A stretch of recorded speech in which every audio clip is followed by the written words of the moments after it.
미래는 준비하는 자의 것입니다. 더 아름다운 미래를 꿈꾸는 사람들은 주어진 시간을 소중하게 여기며 준비해야 합니다. 하나님은 준비하는 자에게 반드시 기회의 문을 열어주십니다. 하나님의 기회와 인간의 준비함이 만나는 곳에 아름다운 승리가 있습니다. 하나님은 잘 준비된 자에게 더 풍성한 기회를 주시는데, 그래서 그리스도인들의 성공은 성실에 달려 있습니다. 감나무에서 저절로 감이 떨어지기만을 넉넉히 기다리는 사람은 참 어리석은 사람입니다. 기회는 마음에 성실함이 있는 사람, 작은 일에 충성하는 사람에게 찾아옵니다. 그래서 성공적인 인물이 되기보다는 성실한 사람이 되어야 합니다. 사람을 잘 움직이는 것보다 먼저 하나님을 감동케 하는 것이 더 중요한 일입니다. 묵묵히 하나님의 때를 기대하며 준비하고 기다릴 수 있게 되기를 축복합니다. 예수님도 사역을 시작하실 때 철저히 준비하신 후에 공생애를 시작하시죠. 철저한 준비는 전략의 충실함으로 나타납니다.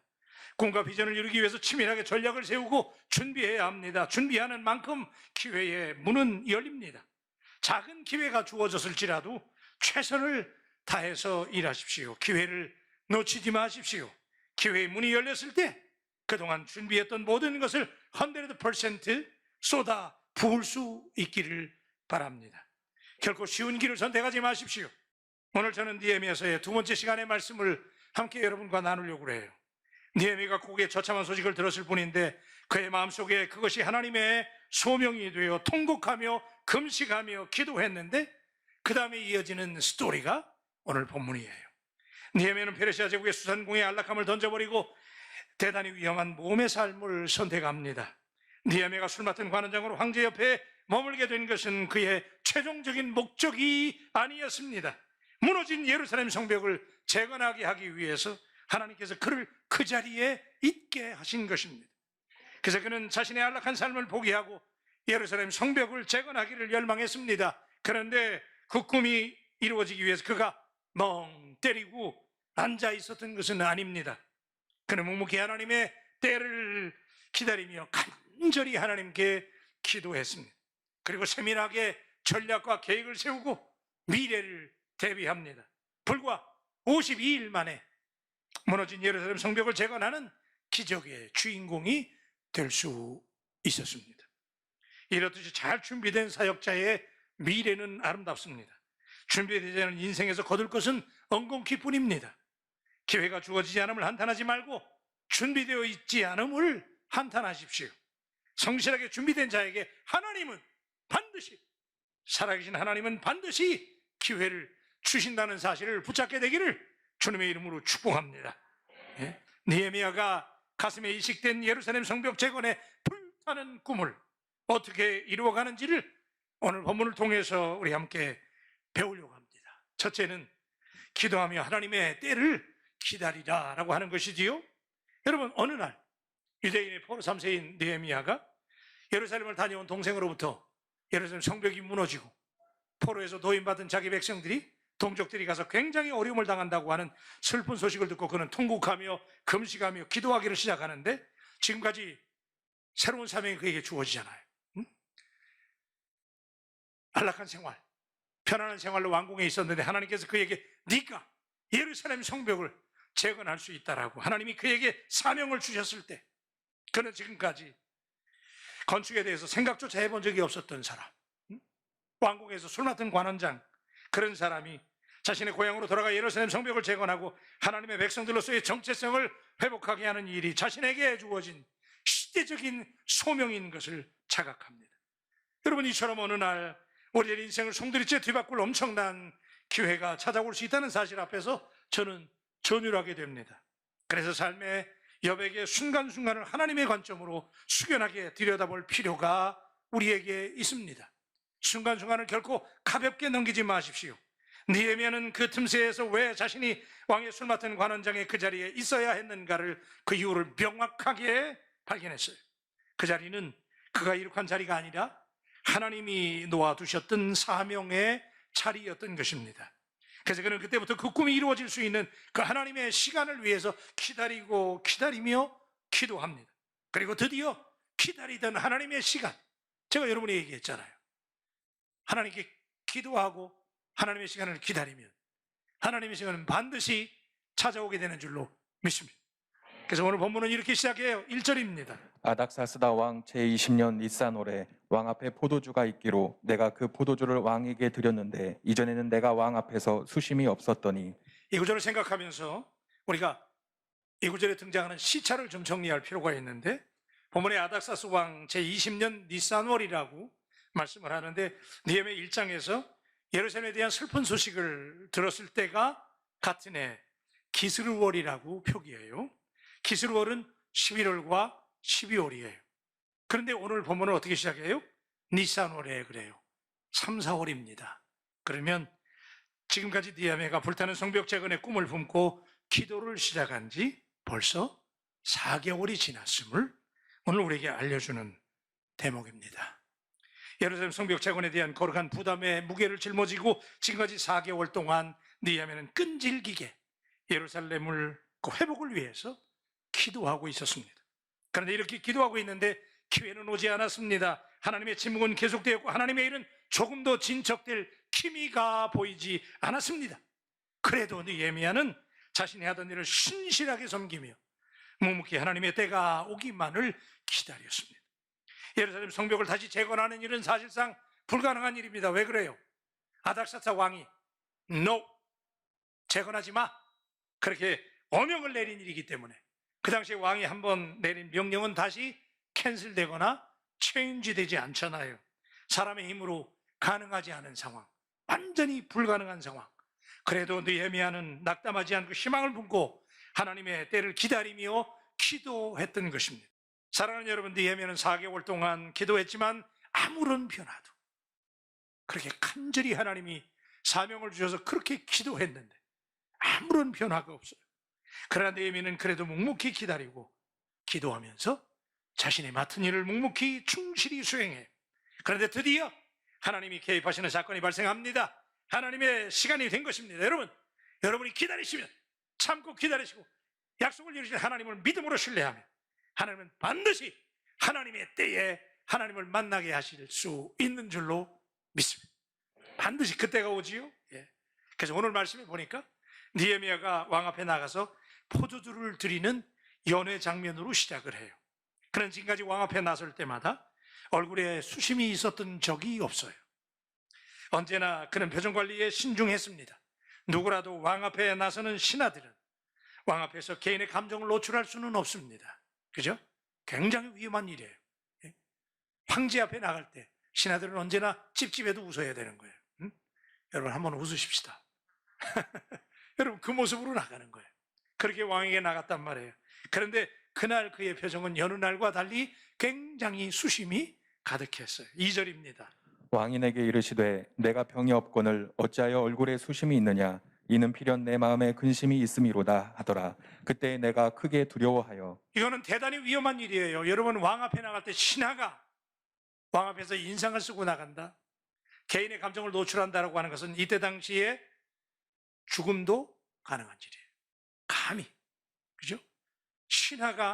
일개 신하가 자기 개인의 감정을 왕 앞에서 노출한다? 대단히 위험한 상황이에요. 근데 느헤미야가 그걸 생각하고, 그죠? 그 마음속에 4개월 동안 기도해 왔잖아요. 수심이 가득했어요. 그때 이상한 것은 Why does your face look so sad? 너 왜 슬퍼하냐? 여러분 이게 가능한 얘기예요? 아니 왕이 말이야, 왕이 일개 술 맡은 관원장에게 너의 얼굴이 왜 그래? 이렇게 물을 수 있는 거, 이거 대단한 일이거든요. 반전이잖아요. 지금까지 단 한 번도 왕의 심기를 불편하게 했던 적이 없던 느헤미야의 신실함과 충성스러움에 비추어 볼 때 지극히 이례적인 일이었기 때문에 왕이 먼저 물었어요. 그렇지만 느헤미야는 두려워했어요. 아니 어쩌면 이날, 여러분 거기 느헤만이 있었던 게 아니잖아요. 다른 신하들이 있었잖아요. 신하들이 아니 느헤미야 오늘 왜 저러는 거야? 아니 아닥사스 왕이 누군지를 몰라? 여러분 아닥사스 왕 누군지 모르시죠? 조금 이따 제가 말씀드릴게요. 이 사람 대단한 사람이에요. 그 괴팍한 왕 앞에서 감히 신하가 인상을 긁어요? 있을 수 없는 일이잖아요. 그런데 왕이 오히려 걱정하면서 물어요? 야, 대단한 장면입니다. 지금 여러분 긴장하시잖아요, 지금, 그죠? 살 떨리는 장면이에요. 그런데 이때 지혜로운 기도의 사람 니헤미야의 담대함이 빛을 발하는데 3절에 보니까 왕께 대답하되 왕은 만세수를 하옵소서. 내 조상들의 묘실이 있는 성읍이 이제까지 황폐하고 성문이 불탔사오니 내가 어찌 얼굴에 수심이 없사오리까 하니. 왕이시여, 아니 내가 지금 기뻐하게 됐습니까? 그 얘기잖아요, 지금. 그죠? 내 조상의 묘실이 불타서 이렇게 어려워졌는데 지금 내가 기쁠 텐입니까? 라고 반문하는 니헤미야의 이 담대함은 도대체 어디에서 온 거예요? 여러분, 지금 근데 니헤미야가 참 지혜로운 게, 지금 니헤미야는 예루살렘에 가서 성벽을 재건하러 가는 일을 해야 되는 거예요. 근데 그 얘기 하려고 지금 4개월 기다려 왔잖아요. 잘못 얘기하면 죽는 일이거든요. 그죠? 왕이 그만 일이잖아요. 그런데 니헤미야가 그 얘기를 꺼내기 전에 담대하게 얘기를 꺼내죠. 그런데 꺼내기 전에 이래요. 왕이시여 오래 사시옵소서. 그래요. 왕이여 만세수를 누리게 해달라고 그래요. 그죠? May the king live forever. 그래요. 사람 누구든지 오래 살라고 그러면 좋아하지요. 여러분 별로 안 좋으신가 봐. 사람 좋아해요. 그죠? 그래서 이 대목에 한번 우리 얘기하고 지나갈게요. 우리 옆에 계신 분에게 오래 사십시오 한번 해주세요. 네. 오래 사세요. 네. 네, 여러분 우리 다 오래 사시면서 하나님의 일 마음껏 하다가 다 하나님 나라 가시길 주의 이름으로 축복합니다. 자, 얼마나 지혜로운지. 왕이시여 오래 사시옵소서. 그리고 왕의 마음을 싹 빗장을 열어요. 이런 지혜로움이 있어야 돼. 마음을 쫙 열게 하면서 그 다음에 하는 말이 예루살렘 성벽에 보내달라고 하는 얘기를 해야 되는데, 예루살렘 성벽이라는 얘기는 절대 꺼내지 않아요. 그죠? 그래서 여기 뭐라고 그러냐면 나의 열조의 묘실이 있는 성읍이라고 얘기해요. 네? 그게 그거거든요. 지금 거기가 예루살렘이잖아요. 그런데 그 얘기를 예루살렘이라는 말을 꺼내지 않아요. 그리고 내 조상들의 뭐예요? 묘실이 있는 성읍이라는 거예요. 그 당시에 페르시아의 왕들도 조상들의 묘소를 존중하고 사랑하는 관습이 있었기 때문에 니헤미야가 그것을 알고 지금 그렇게 얘기하는 거예요. 솔직히 말하면 예루살렘에 보내달라는 거예요. 근데 그 얘기 안 해요. 그죠? 대단히 지혜롭게 왕에게 자신의 뜻을 밝히고 있는 것이지요. 사랑하는 바울 가족 여러분, 이처럼 니헤미야는 하나님의 때를 기다리고 지혜롭게 대처해요. 서두르지 않아요. 어쩌면 반드시 한 번은 오게 될 하나님의 때를 위해서 기도하고 또 기도하며 지난 4개월 동안을 기다리며 준비해 왔어요. 여러분은 얼마나 하나님의 부르심 앞에 응답하시고 반응하시나요? 하나님이 역사하시니까, 하나님의 때가 되니까 하나님이 이 쾌팍한 왕 아닥사스 왕의 마음을 하나님이 움직이세요. 아멘. 하나님의 시간에는 하나님의 방식으로 하나님이 일하실 줄로 믿습니다. 어느 나라 왕이 신하의 안색을 살핍니까? 거꾸로 된 거 아니에요 지금. 근데 아닥사스 왕이 니헤미야의 안색을 살펴요. 그리고 물었잖아요. 여러분, 하나님보다 앞서지 말고 하나님의 때를 조신하게 기다리시기를 주의 이름으로 축원합니다. 하나님께서 문을 닫으시면 우리는 아무것도 할 수 없습니다. 하나님의 때가 되면 하나님께서 기회의 문을 열어주실 줄로 믿습니다. 하나님께서 문을 여실 때 그때 움직여야 되는 거예요. 내가 먼저 움직이니까. 하나님의 때도 아닌데 내가 그냥 급해가지고 내가 먼저 움직이다 보니까 일을 그르쳐요. 두 번째는 꿈을 이룰 수 있도록 치밀하게 전략을 준비했다는 거지요.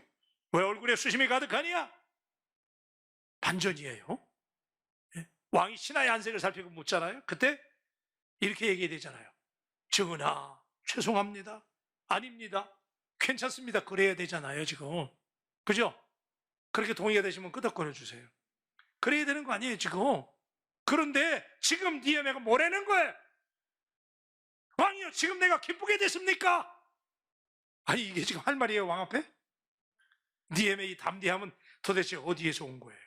감히, 그것도 남자는 여자 앞에서 자존심 대단하거든요.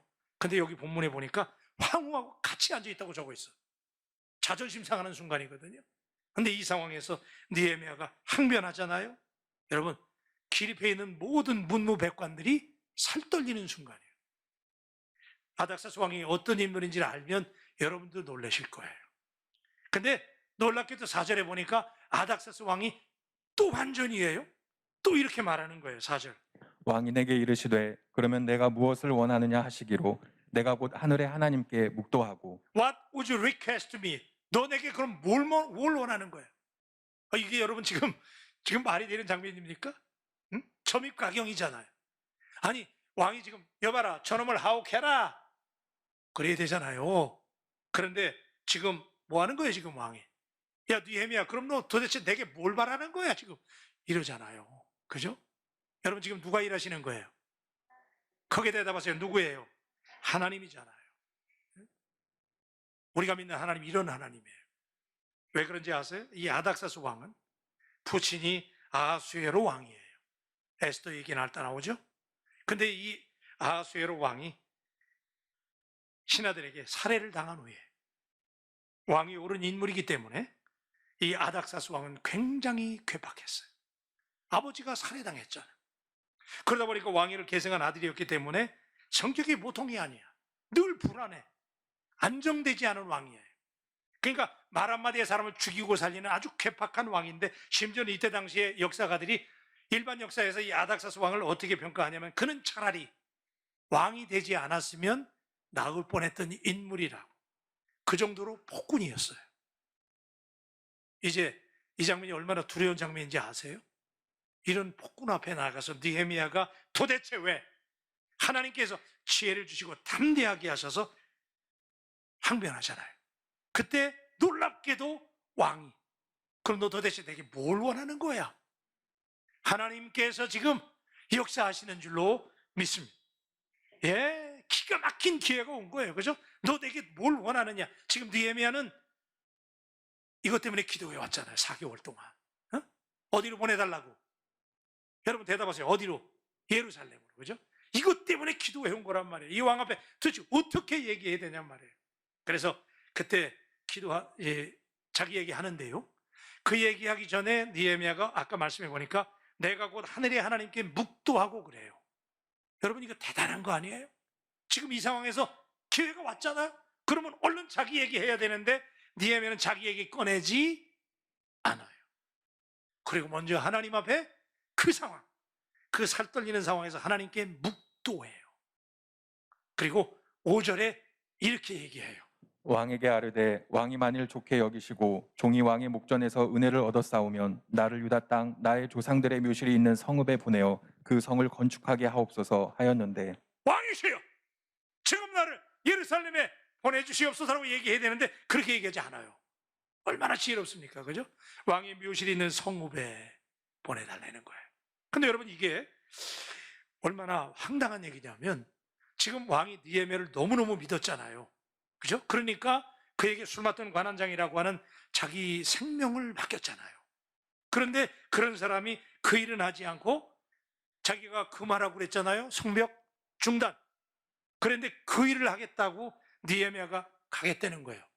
이거 왕 앞에 꺼낼 수 있는 말이 아니잖아요. 이거는 왕에 대한 배신행위고 이거는 왕을 능멸하는 거예요. 직무유기예요. 왕이 아무나 술 맡은 관원장을 맡기는 게 아니잖아요. 왕이 느헤미야를 얼마나 믿었는데 그런데 느헤미야가 그죠? 가겠다는 거예요. 대단한 거예요 지금. 네? 그런데 6절에 보니까 이 말을 듣고 지금 왕이 진노해야 되거든요. 야 이놈아 내가 너를 믿고 그 자리에 앉혀놨는데 네가 뭐라고?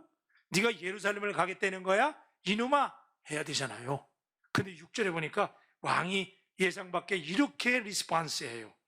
그때 왕후도 왕 곁에 앉아 있었더라. 왕이 내게 이르시되 내가 몇 날에 다녀올 길이며 어느 때에 돌아오겠느냐 하고 왕이 나를 보내기를 좋게 여기시기로 내가 기한을 정하고. 와, 다 같이 아멘 합시다. 크게 아멘. 이게 웬일이에요? 아니 왕이 지금 진노할 줄 알았더니 왕이 지금 뭐라고 얘기해요? 야 그러면 너 얼마 동안 갔다 올 거야? 그러잖아요. 그러면 이거 왕이 허락한 거예요? 반대하는 거예요? 허락한 거잖아요. 허락한 거잖아. 네? 얼마 동안 갔다 올 건데 그러잖아요. 기한을 정해라는 거잖아요. 그랬더니 또 느헤미야 보세요. 보기 좋게 왕이 좋게 여기면 내가 기한을 정하고 그러잖아요. 그죠? 대단한 거예요 지금요. 여러분 하나님은 이렇게 준비된 자에게 하나님이 역사하시는 줄로 믿습니다.